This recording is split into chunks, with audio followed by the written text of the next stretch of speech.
পরে আমরা একটি কবিতায় চলে যাই। একেবারে আমাদের বাঙালির মধ্যে পুজো মানে কবিতা ছাড়া তো একটু হতে পারে না। একটু কবিতার একটা আবহ, সত্যি একটা অপূর্ব আবহ। আমি প্রথমেই কিন্তু শুরুতেই বলেছিলাম যে ওঙ্কারের দর্শকরা আজকে কিন্তু একেবারে অনন্য একটি অনুষ্ঠান উপহার পেতে চলেছেন। একেবারে আপনারা কোন মুহূর্তে গিয়ে আবার কোন মুহূর্তে চলে আসবো এটা আমরা নিজেরাই ভেবে আপ্লুত। তো কথা বেশি বাড়াবো না, এই মুহূর্তে একটা কবিতা শুনবো এবং যার কাছে শুনবো তিনি শ্রী অংশুমান কর, অধ্যাপক। তার পেশায় তিনি অধ্যাপক আর নেশায় কবি। তো কবিতায় একটি যাব, একটি সুন্দর কবিতা শুনবো। কি শুনবো প্রথমে?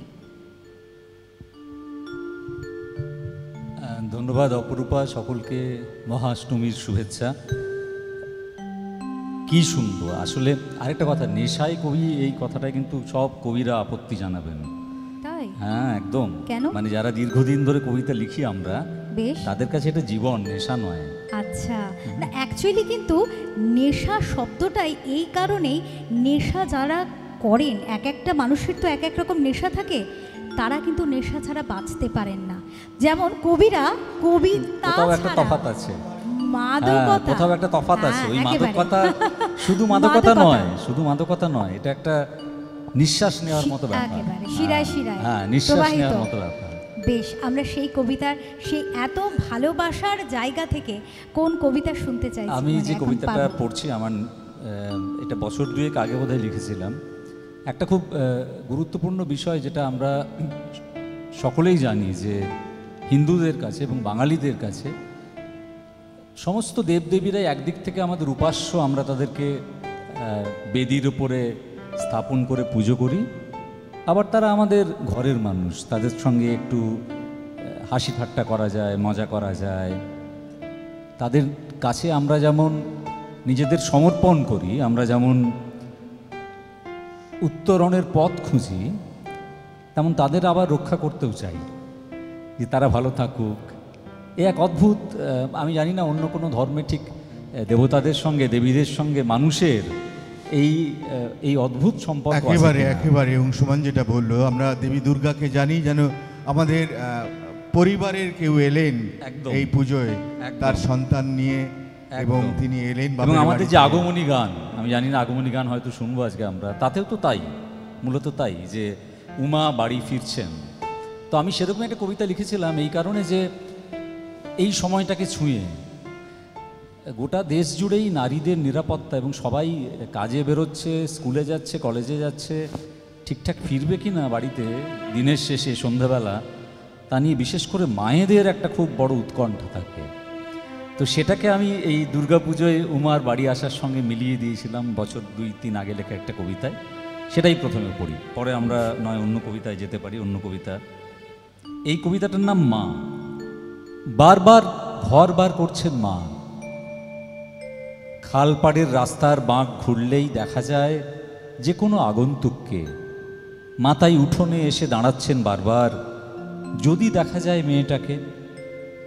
সকাল সকাল উঠে নারকোলের খোলার মধ্যে কুড়িয়ে রেখেছেন রাজহংসী রঙা শিউলি ফুল। গতকাল মোক্ষদামাসির বাড়ি গিয়ে নিজে নিয়ে এসেছেন কুসুম বীজ ছড়ানো হলুদ মুড়ি।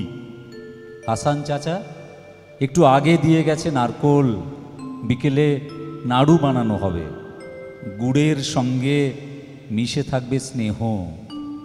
বেলা হলো, ঘর আর বার করছেন মা। মেয়েটা এখনো এলো না। বাবাকে বললেন, যাও না বটতলা অবধি গিয়ে এগিয়ে দেখোই না কি হলো মেয়েটার। বাবা নিশ্চুপ, মেয়ে আসবে ঠিক। হাতে AK-47 নিয়ে সীমান্তে শত্রু নিধন করে যে মেয়ে, তাকে নিয়ে কিসের এত চিন্তা? আসবে আসবে আসবে ঠিক, এত ভেবো না। মা তবু ঘর বার করেন। গোপালকে আজ 7 দিন ধরে বলে আসছেন, দেখো যেন বৃষ্টি না পড়ে, ঝড় না ওঠে, বিদ্যুৎ না চমকায়, মেয়ে যেন আমার নির্বিঘ্নে বাড়ি ফেরে। বিশ্বের কাছে যতই হোক দুর্গতি না আসেনি, তিনি তো মা, তার তো মেয়ে, আদরের দুর্গা। পাড়ার দুগ্গি। লিঙ্গ পরিচয় মুছে গেছে, উধাও বয়সের ব্যবধান। ব্যালকনি আর উঠোনে সারি সারি উদ্বিগ্ন মুখ, প্রত্যেকে চাইছে যেন নিরাপদে ঘরে ফেরে মেয়ে। পুজোর আর দিন দশেক বাকি, দ্বিতীয় কোনো পরিচয় নেই। বাংলার ঘরে ঘরে এখন শিশু, বৃদ্ধ, নারী, পুরুষ প্রত্যেকে মা। এই ছিল কবিতাটা, যে আমরা সবাই মা হয়ে যাই আসলে। মানে যখন একেবারে। দুর্গা আসেন, দুর্গাপুজোর সময় শিশু, বৃদ্ধ, নারী, পুরুষ, এই মায়ের যে সত্তা, এই সত্তাটা আমরা সকলে গ্রহণ করি কোথাও একটা অন্তরে।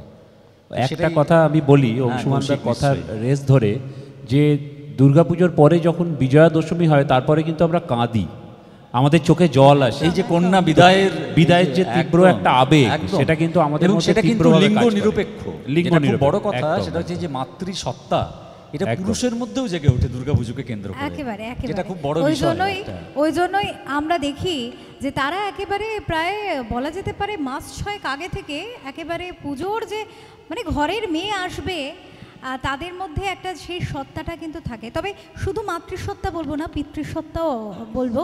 কারণ আমি এটা দেখেছি কোথাও আবেগে, যখন কন্যা সন্তানের বিয়ে হয়ে যায় এবং তারপরে যখন সে ফেরে, মা তো মাই হয়, তুলনা নয়, তার তুলনা চলে না, কিন্তু বাবার মধ্যে না সেই আনচানটা ব্যাপারটা বেশি থাকে যে মেয়ে আসবে। এটা একদম অপূর্বা ঠিক বলেছে, কিন্তু একটা তফাৎ আছে, সেটা হচ্ছে কি, সেটাও খুব বড় একটা বিষয় যেটা আমাদের ভেঙে ফেলা উচিত বলে মনে হয়। বলা হয় যে মা কাঁদতে পারে, মা অশ্রুপাত করবে, পুরুষ আবার চোখের জল ফেলে নাকি? পুরুষরা কিন্তু চোখের জল ফেলে। অবশ্যই। এবং সেটা কিন্তু এই কন্যাকে নিয়ে বোধহয় সবচেয়ে বেশি বোঝা যায়, যে একজন পুরুষের অন্তরে যে একজন নরম মানুষ থাকে। পুরুষেরও তো হাজার রকমের ডেফিনিশন আছে, কাকে আমরা বলবো পুরুষ, একেবারে। কোন বিষয়কে বলা হবে আসল পুরুষত্বের পুরুষত্ব, প্রতীক, একদম। তা নিয়েও তো নানা রকমের তত্ত্ব এবং তর্ক চলে। নিশ্চয়ই। তো সেখানে একদম তুমি সত্যি কথা বলেছো, যে পুরুষকে যে একটা ওই কাঠিন্যের মোড়কে সবসময় আমরা না, না। পরিবেশন করতে অভ্যস্ত ছিলাম এত বছর, সেটা পাল্টাচ্ছে। আর এবং পাল্টানো সবচেয়ে বেশি উচিত। এবং সবচেয়ে বেশি সেটা বোঝা যায় পুরুষ যখন বাবা তখন, এবং কন্যা সন্তানের বাবা যখন তখন। একেবারে আমার তো মনে হয় মায়া, মমতা এবং করুণার কোনো এরকম লিঙ্গভেদ হয় না। কাজেই যদি পুরুষ ভালোবাসায়, মায়ায়, মমত্ববোধে কাঁদতে পারে, সেই পুরুষত্বের কোথাও গিয়ে সম্মান ক্ষুণ্ণ হয় না।